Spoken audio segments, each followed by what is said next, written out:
god. You can undo this. I'm not a god, and neither are you. It was at this moment that he knew. He fucked up.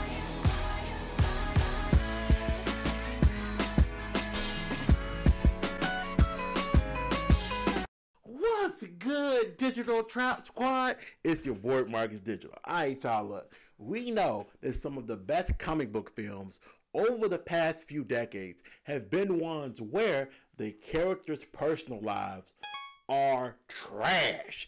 Bad things are happening, right? Their lives are in turmoil. Relationships are in pieces. There is no ass to be passed. And y'all know I love passing me some ass, especially if she got a fat one. Lord have mercy. Lord have mercy.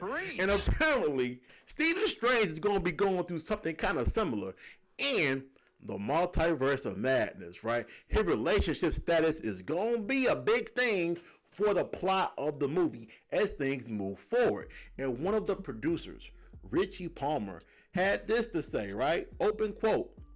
They are not back together, unfortunately, as we saw at the end of Doctor Strange.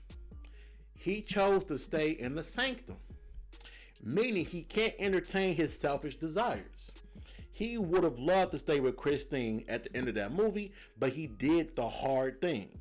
He said, no, I'm going to be a superhero and defend our reality, making the hard choice. Now, that apparently sounds like a mix of the Tobey Maguire Spider-Man and some of the decisions he had to make early on. With great power comes great responsibility. This is my gift, my curse. And the first thing I want to go into is that when we watch the trailer, Christine Palmer is walking down the aisle in a wedding dress. The person she's getting married to is not Stephen Strange, which means that apparently she was probably alive during the snap. So while Stephen Strange was a pile of dust on the planet Titan, she was probably finding love in a hopeless place, Rihanna. She didn't know what the fuck happened to Stephen Strange. He just poofed. So that's the first thing. But it also shows to me that this is going to be one of the side plots of the Multiverse of Madness, right? This is not going to be one of the biggest points of the movie, just because so much is happening with Scarlet Witch, so much is happening with these multiverse cameos, the Illuminati, all these other characters that could possibly be here.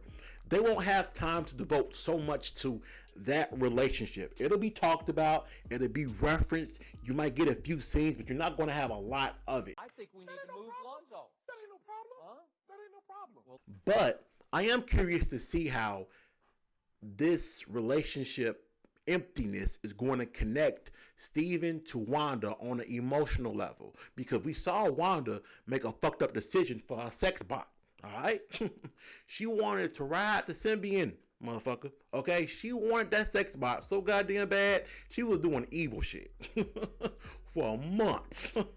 She had slaves, low key. I beg your pardon. I beg your pardon. Black History Month. She had slaves, okay? So it'd be interesting to see them have that personal connection of loss and not being able to have what they want to have. This also shows another very, very important part of the MCU. We're entering territory where you're going to have to be able to watch multiple other films to really understand these sequels. So when it comes to Doctor Strange and the Multiverse of Madness, you need to watch Spider-Man No Way Home to understand the decision he forced upon Peter that he himself made years ago, right? So when he's talking to Peter about you're trying to live two separate lives and people are paying the cost, he knew what he was talking about. Now, he was judging the young man a little harshly because Steven had a penthouse suite.